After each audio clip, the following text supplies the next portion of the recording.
Durante siglos, se han producido guerras que no fueron solo enfrentamientos entre ejércitos, sino episodios donde miles de personas murieron sin defensa, pueblos enteros fueron destruidos y comunidades desaparecieron.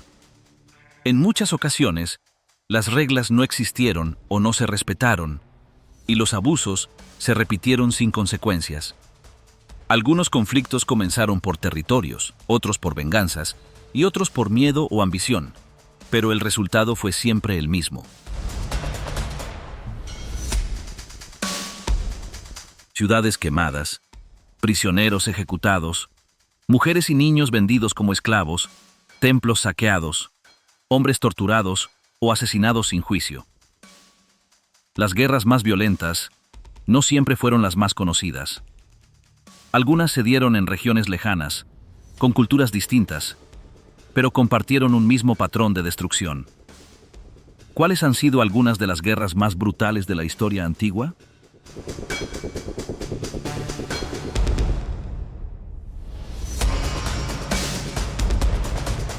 Espartaco contra Roma. El esclavo que desafió un imperio espartaco era un esclavo entrenado para pelear como gladiador y, según las fuentes antiguas, tenía un físico fuerte, era alto y había recibido formación militar. Lo compró un entrenador llamado Lentulo Batiato y lo llevó a la escuela de gladiadores en Capua, al sur de Roma. Ahí, como era habitual, a los esclavos se les trataba con dureza para quebrarles la voluntad y volverlos obedientes. En el año 73 a.C., Espartaco y otros esclavos empezaron a preparar un plan de escape. Eran unos 200, pero la información se filtró. Sabían que, si eran atrapados, serían torturados y luego ejecutados, así que Espartaco actuó primero. Junto a 78 compañeros, irrumpió en la cocina, se armó con cuchillos y espetones y mataron a sus captores. Luego saquearon los almacenes de armas, tomaron un carro de transporte y huyeron hacia las laderas del monte Vesubio. Allí acamparon y eligieron como líderes a Espartaco, Enomao y Crixo. Aunque eligieron 3 jefes, Espartaco fue el comandante principal desde el inicio. Las fuentes dicen que saqueó las zonas cercanas y compartió el botín en partes iguales, lo que atrajo a más esclavos. El Senado romano pensó que era solo un problema menor y mandó a un destacamento bajo el mando de Cayo Claudio Glabro. Glabro rodeó a los esclavos en la montaña para matarlos de hambre, pero no previó que los esclavos usarían ramas de vid para fabricar escaleras, escalar por un punto descuidado y atacarlo por la retaguardia. Lo vencieron y saquearon su campamento. Luego enviaron a otro ejército con Publio Varino, que dividió sus fuerzas, pero fue derrotado por completo. Incluso perdió su caballo. Tras estas 2 victorias, muchos más esclavos se unieron a la rebelión. El Senado se dio cuenta de que la amenaza era mayor de lo que creían. Espartaco ya tenía un ejército de unos 70.000 hombres. Entonces, enviaron a los cónsules Publícola y Clodiano. Espartaco devastó ciudades como Nola, Nuceria, Turios y Metaponto. Su intención no era marchar sobre Roma, sino salir del país cruzando los Apeninos. Dividió su ejército y dejó a Crixo al mando de una parte. Publícola atacó a Crixo, que fue derrotado y murió, mientras que Clodiano fue vencido por Espartaco. Después, Espartaco capturó a 300 prisioneros romanos y los sacrificó en honor a Crixo. También organizó espectáculos de gladiadores con los prisioneros restantes, hizo que pelearan entre ellos sobre piras funerarias. Luego quemó lo que no podía usar y marchó hacia Roma con una infantería de unos 120.000 hombres. No se sabe por qué Espartaco abandonó su idea de salir de Italia, pero su ejército volvió hacia el sur. Enviaron más ejércitos contra él, y todos fueron derrotados. Ya llevaban 3 años de guerra, y Roma empezó a tomarla en serio. Jubilaron a los cónsules anteriores y pusieron a Marco Licinio Craso como nuevo comandante. Craso castigó a sus soldados por sus fracasos, ejecutando a 1 de cada 10 al azar. Luego se dirigió hacia Bruto, donde Espartaco planeaba reunirse con piratas cilicios para tomar Sicilia y establecer allí un refugio. Los piratas no llegaron. Craso construyó un muro que encerró a Espartaco, dejándolo atrapado entre el mar y las tropas romanas. Espartaco intentó romper el cerco, pero perdió 6.000 hombres. Después intentó escapar por mar usando balsas improvisadas, pero fracasó. Entonces empezó a realizar ataques de guerrilla. Crucificó a un prisionero romano como advertencia para sus tropas. Craso esperó a que el hambre y la desesperación hicieran su trabajo. Pero como no avanzaba con rapidez, el Senado mandó a Pompeyo. Craso incrementó sus ataques porque no quería que Pompeyo se quedara con la gloria. Espartaco pidió negociar, pero fue rechazado. Entonces mató a su caballo diciendo que, si ganaba, tendría otros, y, si perdía, no lo necesitaría. Se lanzó a la batalla, llegó hasta 2 centuriones que cayeron sobre él, y luchó solo cuando ya no quedaba nadie de los suyos. Fue rodeado y murió peleando. Su cuerpo nunca fue identificado. Pompeyo, que había llegado en los últimos momentos, reclamó para sí el mérito final. Los esclavos que sobrevivieron fueron crucificados como advertencia. Pese a todo, los propios cronistas romanos reconocieron la magnitud del desafío que representó Espartaco.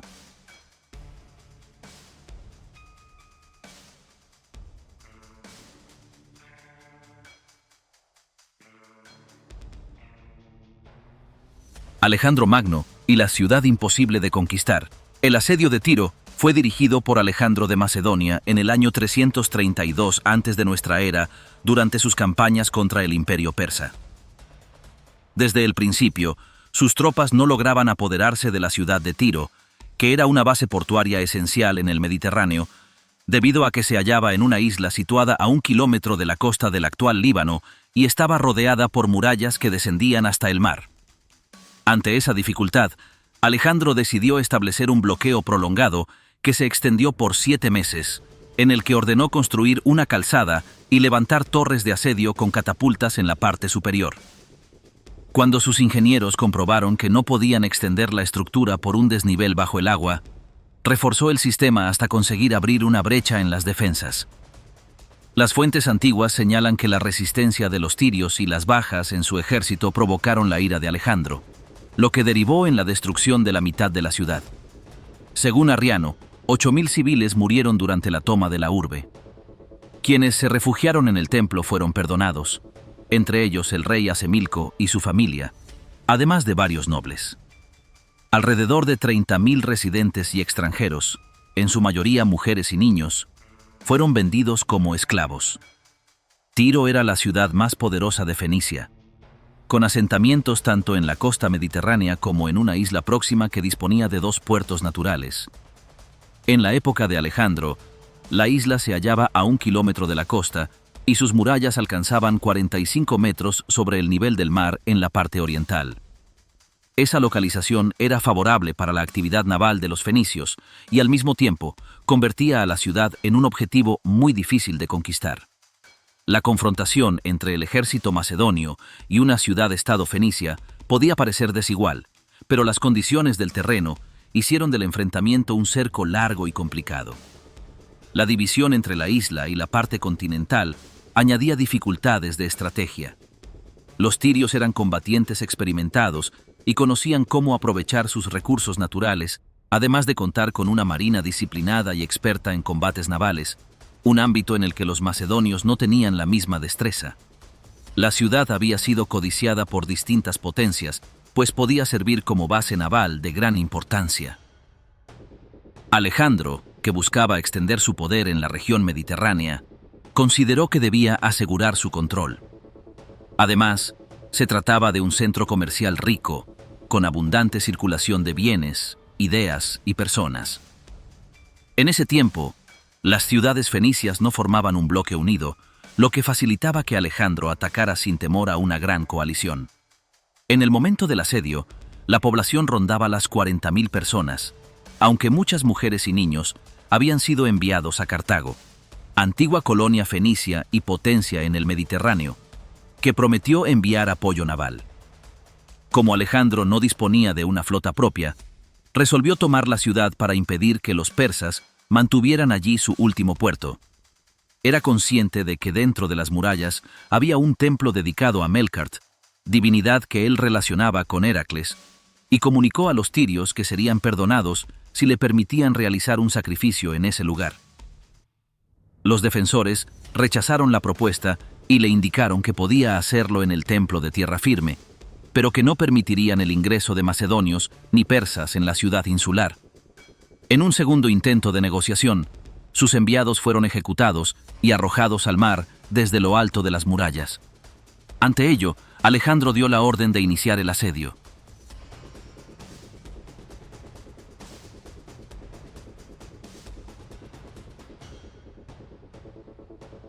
Incapaz de atacar desde el mar, ordenó la construcción de una calzada de 1 kilómetro de largo y 60 metros de ancho que uniera la costa con la isla, aprovechando un banco natural poco profundo.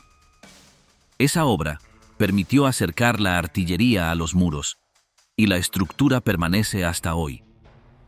Cuando la obra llegó a las proximidades de la muralla, el mar se hizo más profundo y los ataques combinados desde las defensas y la flota tiria hicieron casi imposible avanzar.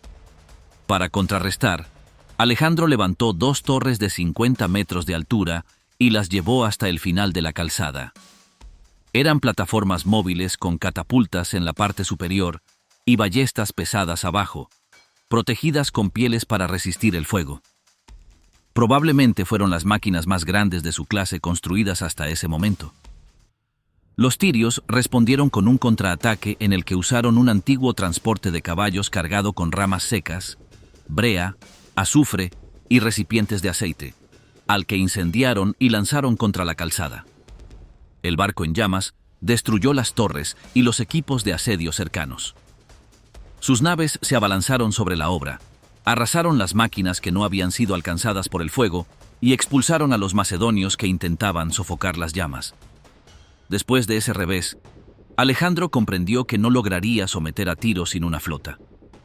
Tras su victoria en Isos y la conquista de otras ciudades fenicias como Biblos, Arados y Sidón, esas flotas pasaron a su mando, lo que le dio 80 barcos más.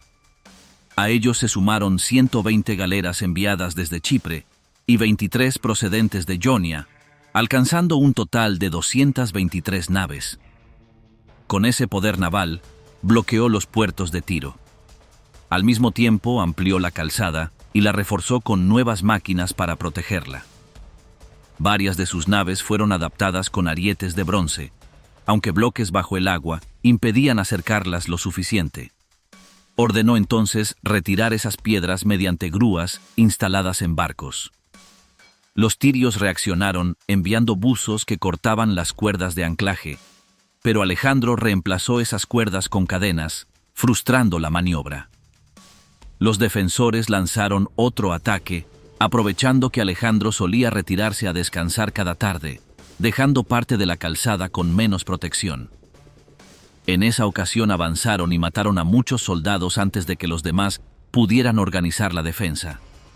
Sin embargo, ese día, Alejandro había cambiado su rutina y, al no retirarse, llegó con refuerzos y capturó a los atacantes en retirada. Ese episodio debilitó la moral de los tirios. Con el tiempo, los arietes consiguieron abrir una brecha en la parte sur de la isla. Alejandro coordinó un asalto general apoyado por su flota que bombardeaba desde todos los flancos. Participó en el ataque desde lo alto de una torre de asedio. Cuando sus tropas penetraron en la ciudad, derrotaron a la guarnición y se apoderaron de la plaza. Los que se refugiaron en el templo fueron perdonados, incluido el rey. Según las fuentes, 6.000 combatientes murieron en la ciudad. 2.000 tirios fueron crucificados en la playa y alrededor de 30.000 personas fueron reducidas a esclavitud. La dureza de las medidas reflejaba los meses de resistencia y la ejecución de soldados macedonios ante la vista de sus compañeros. Tras la toma de Tiro, Alejandro prosiguió hacia el sur para atacar Gaza. Algunas versiones alternativas, como las de Polieno, relatan que Alejandro había dejado a Parmenión al mando del cerco mientras él se dirigía a Arabia. Los tirios habrían salido a combatir, obligando a Parmenión a retroceder. Alejandro habría regresado justo en ese momento y, en lugar de enfrentarse directamente a los defensores, avanzó hacia la ciudad y la capturó por sorpresa. Otra tradición indica que, Debido a la necesidad de construir la calzada para someter la isla, se tomó la decisión de matar o esclavizar a gran parte de la población.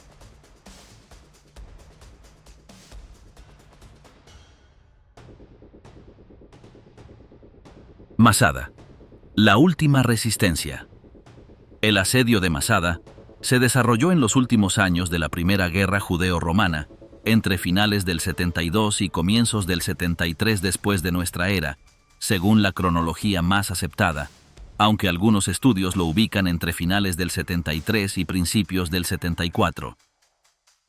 La fortaleza se encontraba en la cima de una meseta en la provincia de Judea, en el actual Israel, y estaba ocupada por un grupo de sicarios judíos y sus familias bajo el mando de Eleazar ben Yair. La operación fue dirigida por el gobernador romano de Judea, Lucio Flavio Silva, al frente de la Legión Décima Fretensis, apoyada por unidades auxiliares y por prisioneros judíos utilizados como fuerza de trabajo. Masada era descrita como una meseta aislada y de difícil acceso, a la que solo se podía subir por un sendero angosto conocido como la Serpiente, que ascendía en zigzag hasta la cima. Ese lugar ya había sido fortificado en tiempos de Herodes el Grande, entre los años 37 y 31 antes de nuestra era, con palacios, almacenes y murallas, pensado como refugio en caso de revuelta. En el año 66, al comienzo del conflicto contra Roma, un grupo de sicarios tomó la guarnición allí instalada y se estableció en la fortaleza. Tras la caída de Jerusalén en el año 70, otros grupos de rebeldes expulsados de la ciudad se unieron a ellos, llevando también a sus familias. Josefo, historiador judío que se convirtió en cronista al servicio de los romanos, es la única fuente escrita que ofrece un relato detallado del sitio. Según su obra, La Guerra de los Judíos, Masada contaba con 960 ocupantes, incluyendo no combatientes. En el año 72, Flavio Silva organizó un ejército compuesto por unos 4.800 legionarios y entre 4.000 y 10.000 auxiliares y esclavos, con un número total cercano a 15.000 personas. Con ese contingente rodeó Masada y levantó un muro de circunvalación alrededor de la colina para aislar a los defensores. Los romanos iniciaron la construcción de una rampa en la ladera occidental de la meseta, moviendo miles de toneladas de piedras y tierra apisonada. Con esa rampa buscaban acercar un torreón de asedio con un ariete hasta las murallas. El trabajo avanzó durante 2 o 3 meses. Josefo no menciona intentos de los sicarios por interrumpir esa obra, a diferencia de lo que narra en otros asedios. Cuando la rampa estuvo terminada, los romanos empujaron lentamente la torre equipada con el ariete hasta la parte superior. Junto con la torre, lanzaron antorchas encendidas contra una empalizada de madera, lo que permitió abrir una brecha en el muro de la fortaleza en abril del año 73. De acuerdo con Josefo, cuando los romanos ingresaron, hallaron la ciudadela convertida en un lugar de muerte. Los rebeldes habían incendiado las construcciones, excepto los depósitos de alimentos, y se habían dado muerte entre sí, siguiendo las palabras de su líder Eleazar, quien los convenció de que preferían una muerte considerada honorable antes que la esclavitud. El resultado, siempre según esa narración, fue que 960 personas murieron, dejando vivos solo a 7 sobrevivientes, 2 mujeres y 5 niños que se habían ocultado. En su versión, Josefo explica que los sicarios eligieron a 10 hombres que debían matar a los demás y luego sortearon entre ellos al último encargado de quitar la vida a los restantes y finalmente a sí mismo. Así, los romanos no encontraron resistencia sino cuerpos, cenizas y almacenes intactos, lo que según el historiador buscaba mostrar que no habían muerto por hambre sino por decisión propia. La arqueología ha aportado hallazgos que confirman varios aspectos de la narración. Excavaciones realizadas entre 1960 y 1965 por Yigael Yadin revelaron restos de los campamentos romanos y del muro de circunvalación, además de la rampa de asedio aún visible. Se localizaron también restos de estructuras utilizadas como sinagoga, almacenes, viviendas y murallas. En cuevas y habitaciones aparecieron huesos humanos y objetos cotidianos. Sin embargo, estudios modernos plantean diferencias respecto a la exactitud del relato de Josefo. Algunos arqueólogos señalan que la presencia de restos dispersos y varios focos de incendios no concuerdan con una matanza colectiva ordenada. Shea Cohen considera que su narración es incompleta y que probablemente hubo combinaciones de suicidios, combates finales y muertes a manos de los romanos. Kenneth Atkinson indica que no hay pruebas arqueológicas definitivas de un suicidio en masa. Eric H. Klein apunta que, desde un punto de vista militar, resulta difícil que los defensores hubieran tenido tiempo para discursos o rituales mientras los romanos irrumpían, lo que refuerza la posibilidad de una masacre inmediata.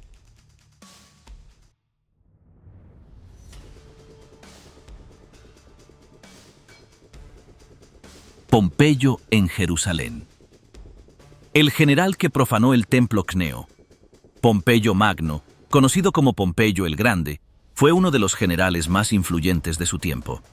Nacido en el año 106 antes de nuestra era y muerto en el 48, destacó en varias campañas militares que consolidaron el poder de Roma en distintas regiones.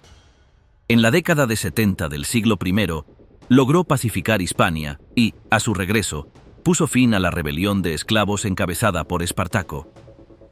En el año 67, el Senado romano le confirió un mandato extraordinario para eliminar la amenaza de los piratas en Cilicia, al sur de la actual Turquía. Aunque disponía de 3 años para esa misión, en solo 3 meses logró obligarlos a rendirse y aprovechó los meses restantes para extender el control romano por el Mediterráneo oriental. En ese contexto, varias guerras reclamaban su atención. El reino del Ponto, en la zona norte de la actual Turquía, y Armenia habían unido fuerzas contra los romanos. El general Lúculo había vencido en campañas previas, pero sin poner fin al conflicto. Al mismo tiempo, Creta y Siria carecían de una autoridad estable. En Judea, la muerte de la reina Alejandra Salomé había desencadenado una guerra civil entre sus hijos Hircano y Aristóbulo. Ambos reclamaban el poder, arrastrando al país a una situación de violencia interna. Pompeyo, siempre ambicioso, vio en esas disputas una oportunidad para expandir la influencia de Roma. En el año 66, invadió y anexó el Ponto, derrotó a los armenios y sometió a diversas tribus del Cáucaso. Casi alcanzó las orillas del mar Caspio antes de enfocar su atención en Siria, que pasó a dominio romano en el año 64. Entretanto, en Judea, la guerra civil se intensificaba. Los fariseos apoyaban a Hircano, mientras que los saduceos se alineaban con Aristóbulo. Durante la festividad de la Pascua del año 63, Aristóbulo y sus partidarios quedaron sitiados en el templo de Jerusalén por las fuerzas de Hircano y su aliado, el rey árabe Aretas de Petra. En esas circunstancias, Aristóbulo buscó la ayuda del representante de Pompeyo en Siria, Marco Emilio Escauro. Le ofreció 8.000 kilos de plata, una suma que el comandante aceptó. A cambio, ordenó a Aretas retirarse. Más tarde, cuando Pompeyo llegó a la región, Aristóbulo trató de asegurarse su favor con un obsequio mayor, una vid de oro que pesaba unos 800 kilos, la cual fue enviada al templo de Júpiter en Roma. Ese gesto parecía consolidar la posición de Aristóbulo frente a su hermano. No obstante, cometió un error político. Envió un mensaje a Pompeyo pidiéndole que castigara a Escauro, a quien acusaba de haberlo extorsionado con la suma de plata entregada. Esa acusación ofendió al general romano, que decidió trasladarse a Jerusalén para investigar. Al llegar, se inclinó por el bando de Hircano y arrestó a Aristóbulo. Los partidarios de Hircano permitieron a Pompeyo y sus tropas entrar en la ciudad baja, pero los seguidores de Aristóbulo, principalmente los saduceos, permanecieron en el recinto del templo. El acceso era complejo. Al oeste, un puente que unía la ciudad con el templo había sido destruido. Al sur y al este, profundos valles dificultaban un asalto. La única opción viable era atacar desde el norte. Así, los romanos comenzaron la construcción de un dique de asedio. Las fuentes señalan que los trabajos avanzaban incluso durante los días de reposo, ya que los judíos, por respeto al sábat, podían defenderse pero no lanzar ataques. Una vez concluido el dique, los romanos trasladaron torres de asedio hasta las murallas del templo. Catapultas lanzaban de manera continua grandes piedras contra las defensas, mientras un ariete golpeaba hasta abrir brechas. Finalmente, las tropas romanas irrumpieron en la explanada sagrada. En el combate que siguió, gran número de defensores murió, y muchos se quitaron la vida para no presenciar la profanación del santuario. Esto ocurrió hacia junio o julio del año 63. Tras la victoria, Pompeyo y sus oficiales penetraron en el interior del templo, incluyendo el lugar santísimo, lo que para los judíos constituía un sacrilegio, ya que solo el sumo sacerdote podía entrar allí. El general observó la menorá, los tesoros y los objetos litúrgicos. Algunos testimonios mencionan que sus soldados realizaron sacrificios ante sus estandartes. Al día siguiente, Pompeyo ordenó que el templo fuera purificado y designó a Hircano como sumo sacerdote. Mientras tanto, Marco Emilio Escauro emprendió operaciones contra Aretas de Petra, aunque terminó aceptando un nuevo soborno de 6.000 kilos de plata. Poco después, Escauro fue asesinado, un hecho mencionado en los manuscritos hallados en Qumrán, conocidos como los rollos del Mar Muerto.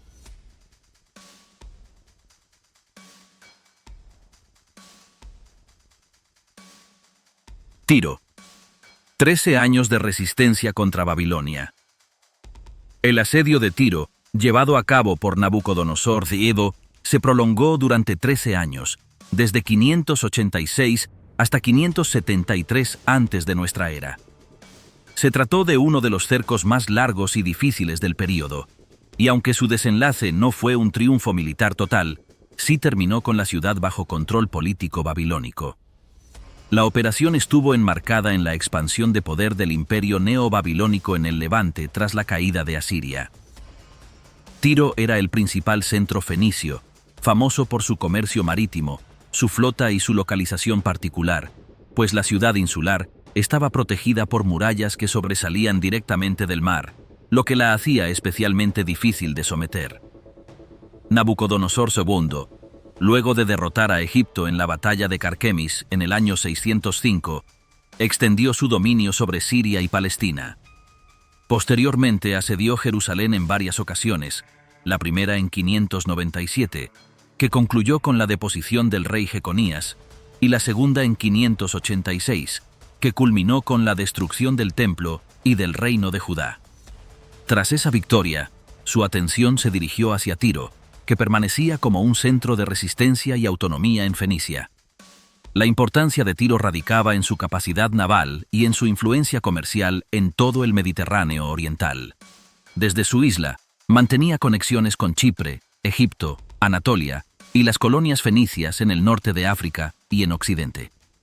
Para Babilonia, controlar Tiro significaba asegurar la costa, neutralizar la flota fenicia y garantizar el flujo de tributos. La ciudad, además, era símbolo de riqueza, famosa por su industria de la púrpura y sus artesanías de lujo.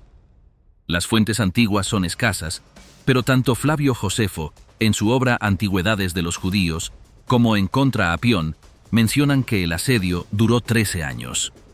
El profeta Ezequiel también alude a este hecho en los capítulos 26 al 29 de su libro, describiendo la llegada del ejército babilonio contra la ciudad y presentando oráculos que anunciaban la caída de Tiro. El mismo texto señala que, pese a la magnitud del esfuerzo, la conquista no fue lograda plenamente por la fuerza, aunque la ciudad terminó sometida políticamente. El desafío principal para Nabucodonosor era que Tiro no era una urbe terrestre como Jerusalén, sino que se hallaba en una isla fortificada. Los muros se levantaban justo al borde del mar, lo que hacía inútiles los arietes y torres de asedio. Según testimonios posteriores recogidos por San Jerónimo en su comentario al libro de Ezequiel, los babilonios intentaron construir una calzada desde la costa hasta la isla mediante piedras y materiales acumulados, anticipando la misma táctica que siglos después usaría Alejandro Magno. Aún así, el mar y la resistencia fenicia dificultaron enormemente el avance. El ejército babilonio permaneció durante más de una década rodeando la ciudad. La Biblia describe el desgaste de los soldados: cabezas rapadas, hombros pelados por cargar materiales y fatiga prolongada. Esa imagen da cuenta de la dureza del cerco, donde miles de hombres trabajaron continuamente sin poder derribar de manera directa las defensas. La caballería y los carros eran inútiles frente a murallas insulares, de modo que la estrategia consistió en aislar el comercio marítimo y presionar a la población mediante hambre y bloqueo. La resistencia de los tirios se explica por su dominio del mar. La flota de Tiro podía abastecer la ciudad desde otras colonias y dificultar que el bloqueo fuera completamente efectivo. Sin embargo, con el tiempo, el desgaste fue inevitable. Los 13 años de asedio generaron enormes pérdidas humanas y materiales en ambos bandos. Para Babilonia, mantener durante tanto tiempo un ejército en campaña exigió un esfuerzo logístico notable. Tablas cuneiformes halladas en 1926 por el arqueólogo alemán Eckhard Unger mencionan provisiones de alimento para el rey y sus soldados en la marcha contra Tiro, confirmando la historicidad del cerco. Otros documentos babilónicos también muestran que, al final, Tiro quedó bajo la órbita de Nabucodonosor. Hacia el final del asedio, el rey de Tiro, Itobaal III, murió o fue depuesto, siendo sucedido por Baal II, quien aceptó la condición de vasallo de Babilonia. De esta manera, aunque Nabucodonosor no penetró por completo las murallas ni arrasó la ciudad como sí ocurrió en Jerusalén, logró que Tiro reconociera la supremacía babilónica y pagara tributo. El resultado fue, por tanto, político más que militar.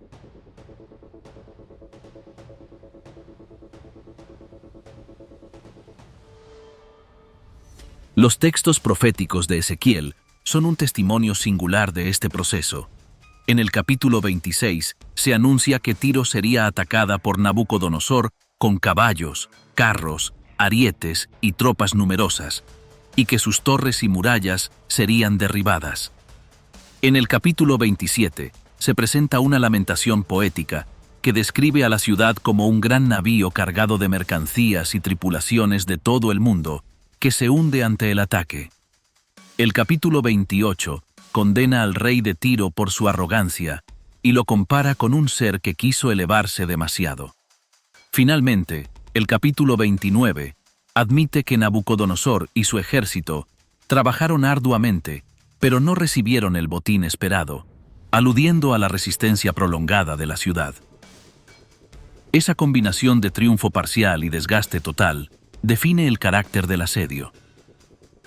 Nabucodonosor obtuvo la sumisión política, pero no la destrucción material. El contraste con Jerusalén, que fue arrasada, muestra la diferencia entre una ciudad terrestre y una ciudad insular fortificada con apoyo marítimo.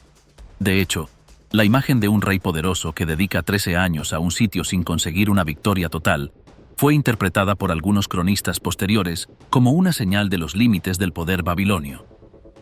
El impacto para Tiro fue considerable.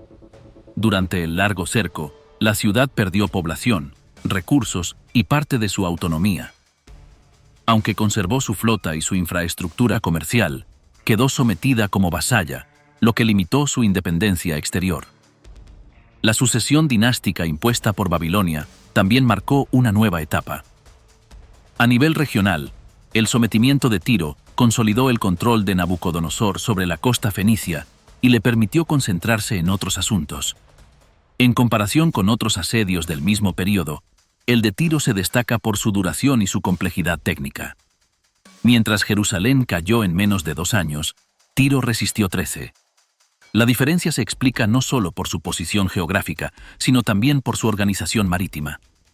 La ciudad había construido su poder precisamente en torno al comercio y la navegación, y eso fue lo que le permitió soportar un asedio tan prolongado.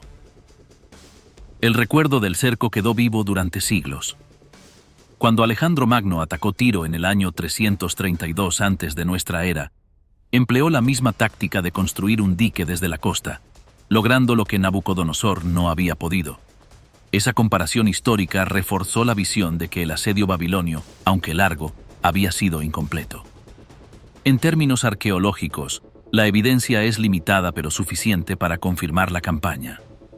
Además de las tablillas que mencionan provisiones, hay registros de que durante el reinado de Nabucodonosor, Tiro comenzó a figurar como tributaria.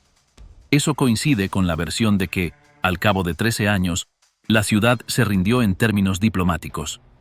El caso de Tiro ilustra las dificultades de la guerra en el mundo antiguo cuando se enfrentaba a ciudades insulares o con defensas naturales. El ejército más poderoso podía quedarse bloqueado durante años si no contaba con flota naval adecuada. Babilonia, aunque fuerte en tierra, carecía de la supremacía marítima fenicia, y por eso no pudo quebrar a Tiro con rapidez.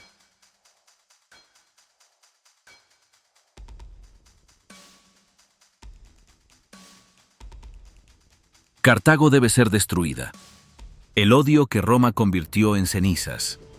Tras la victoria obtenida por Roma en dos largas guerras contra los cartagineses, primero entre los años 264 y 241 a.C., y después entre los años 218 y 201, la antigua potencia norteafricana quedó reducida a un estado dependiente, privado de la mayor parte de sus fuerzas y sometido a duras condiciones de paz. El tratado impuesto después de la segunda contienda fue severo en grado extremo, pues Roma se apoderó de todas las posesiones cartaginesas en Hispania, les impuso una indemnización gigantesca de 10.000 talentos a pagar durante medio siglo, redujo su flota a apenas 10 naves y les prohibió iniciar cualquier guerra sin el permiso de Roma. Rodeados al norte por Sicilia e Hispania, ya bajo poder romano, y al oeste por tribus y territorios aliados de la República, los cartagineses parecían neutralizados y sin posibilidad de recuperar la fuerza de antaño.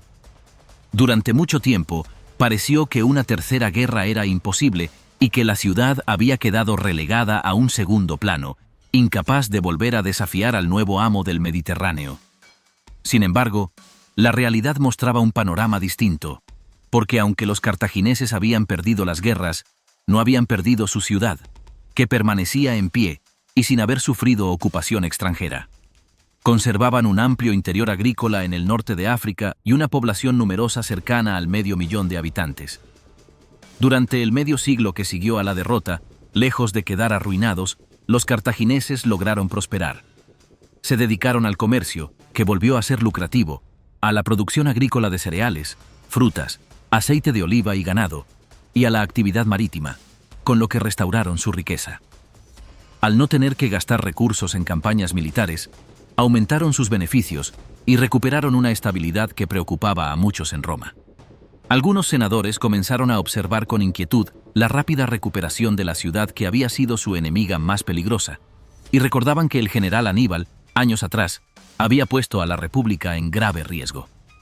En esos mismos años, los númidas bajo el mando de su rey Masinisa, aliados de Roma, aprovecharon la debilidad militar de Cartago para extender sus dominios y atacar sus fronteras. Los cartagineses, obligados por el tratado a no levantar ejércitos, se limitaban a presentar quejas formales ante Roma, que apenas recibían atención. En el año 153, una delegación romana viajó a África para investigar las denuncias cartaginesas, y entre ellos se encontraba Catón, el censor, político influyente que había sido cónsul y censor. Catón observó la riqueza y vitalidad de Cartago y regresó a Roma convencido de que la ciudad debía ser destruida. Desde entonces, concluyó cada discurso en el Senado con la misma frase, insistiendo en que Cartago debía ser borrada. Su recuerdo de las campañas de Aníbal y el temor a que Cartago recuperara su poder alimentaban ese mensaje, que encontró eco entre los sectores que deseaban nuevas conquistas y riquezas. La tensión se mantuvo hasta que llegó el detonante. En el año 151, Masinisa hostigó una de las ciudades cartaginesas, lo que llevó a Cartago a reaccionar. Rompiendo las restricciones del tratado, organizaron un ejército de 25.000 hombres para defenderse. Aunque fueron derrotados, el hecho de haber levantado tropas sin autorización dio a Roma el pretexto que necesitaba para declarar la guerra. En un intento desesperado por evitar la catástrofe, el Senado cartaginés envió una embajada a Roma en el año 149 para ofrecer rendición incondicional.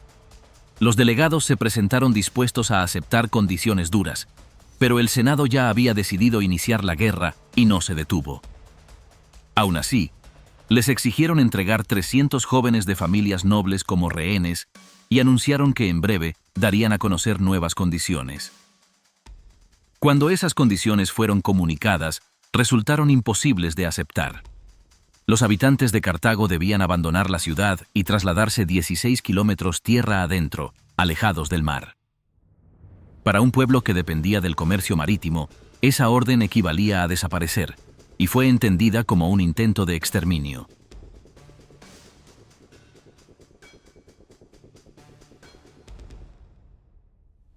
Los cartagineses comprendieron que no quedaba otra salida que resistir.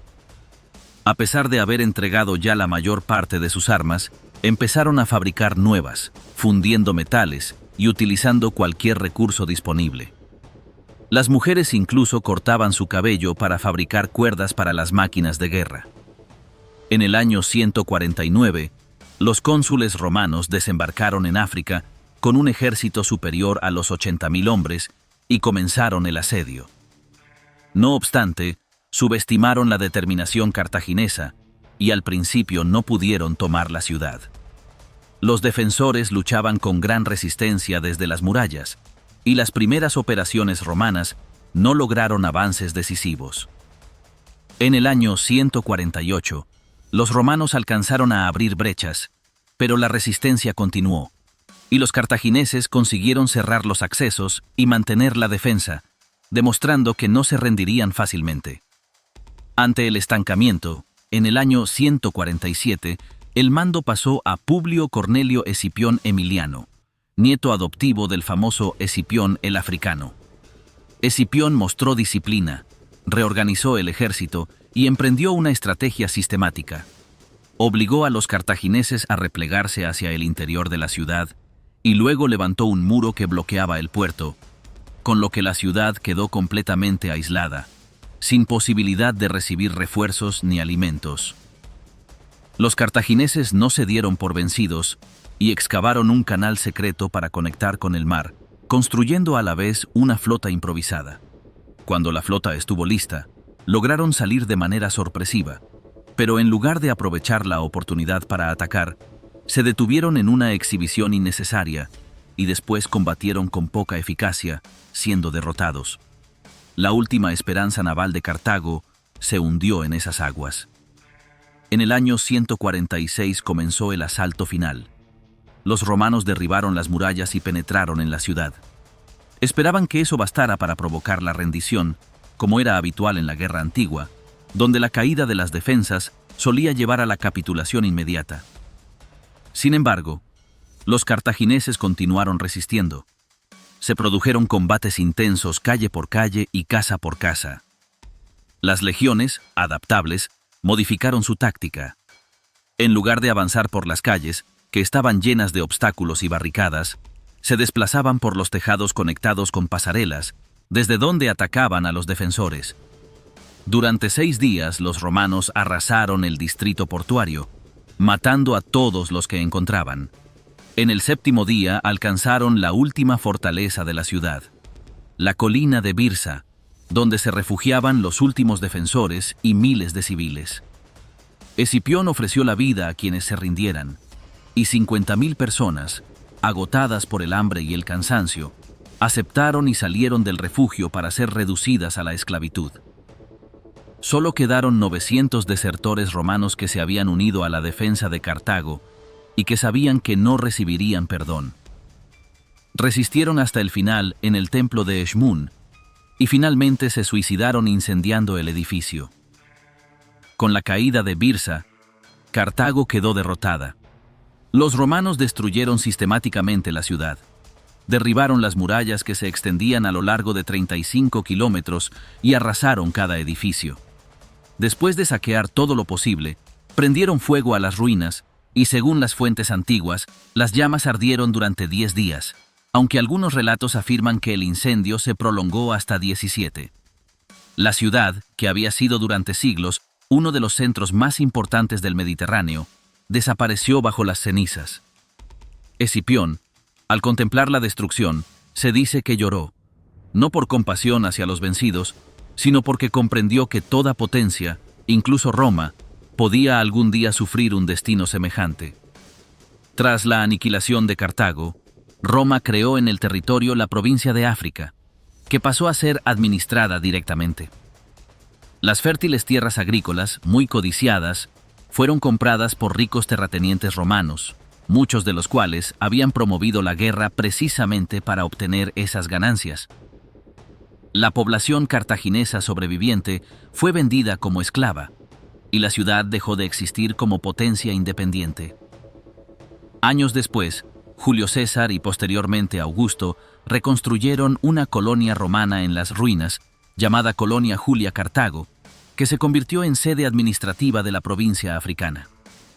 Siglos más tarde, en el año 439 después de Cristo, los vándalos ocuparon la ciudad, y 200 años después, los ejércitos árabes la destruyeron de nuevo.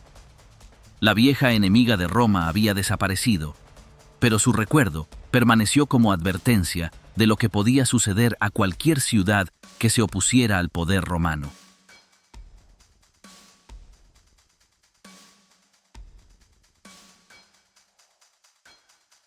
Alesia. El día en que la Galia se rindió a César. Después de varios años de campañas en la Galia, cuando muchas tribus ya habían sido sometidas y otras se mantenían bajo vigilancia, surgió una gran insurrección encabezada por un jefe arverno llamado Vercingetorix. Este líder fue nombrado comandante supremo por decisión conjunta de los galos y logró reunir a una gran cantidad de pueblos en torno a su causa. Su estrategia se basaba en evitar batallas abiertas contra los romanos y desgastar a las legiones destruyendo cultivos, quemando aldeas y ciudades y dejando sin suministros al enemigo. Esta política, aunque dolorosa para su gente, tenía como objetivo impedir que César obtuviera alimentos o refugio en el territorio rebelde. Vercingetorix ordenó que todas las ciudades pequeñas y medianas fueran abandonadas y destruidas. Solo unas pocas fueron preservadas, entre ellas Abarico, una ciudad bien defendida por su posición natural y por las peticiones de los viturgios, que convencieron al caudillo de que no la arrasara. César marchó contra ella y, pese a las dificultades del terreno y del clima, inició un sitio largo. Los galos intentaron enviar socorro, pero Vercingetorix, creyendo que una batalla directa no les beneficiaría, no lo permitió. Después de varios días de asedio, los romanos lograron tomar Abarico por asalto, y la ciudad fue saqueada. Gran parte de la población fue exterminada en el acto. A pesar de esa derrota, Vercingetorix no abandonó la lucha. Movió sus fuerzas hacia el sur y trató de reunir más aliados. Mientras tanto, César también desplazaba a sus tropas, asegurando suministros desde las provincias cercanas y reforzando la moral de sus legiones. En varias escaramuzas menores, los romanos obtuvieron victorias, pero no lograban atraer al ejército galo a una batalla definitiva. Vercingetorix insistía en su táctica de desgaste, mientras ampliaba su alianza con otras tribus, entre ellas los mandubios, que ofrecieron su fortaleza de Alesia como lugar de refugio y defensa. Vercingetorix se dirigió entonces a Alesia, donde concentró a su ejército y llamó a más refuerzos. La ciudad estaba situada sobre una colina escarpada, rodeada por ríos y elevaciones naturales, lo que hacía difícil cualquier ataque directo. César, al ver la situación, optó por cercar completamente la fortaleza. Inició la construcción de una línea continua de fortificaciones, con murallas, torres, fosos y trampas, para impedir tanto la salida de los sitiados como la entrada de socorro exterior. Esta primera línea cubría más de 15 kilómetros alrededor de la ciudad. Luego, para protegerse de un posible ataque de fuerzas aliadas galas, César ordenó una segunda línea defensiva que rodeaba la primera, de igual extensión y características. Dentro de Alesia, Vercingetorix contaba con alrededor de 80.000 hombres, además de la población civil que se había refugiado en la ciudad. Cuando los víveres comenzaron a escasear, envió emisarios a todas las tribus de la Galia para pedir refuerzos urgentes. La respuesta fue masiva. Según los informes de César, Los galos lograron reunir un ejército de unos 250.000 hombres, provenientes de casi todas las tribus que no estaban bajo control romano. Este gran ejército avanzó hacia Alesia con la intención de romper el cerco y liberar a los sitiados.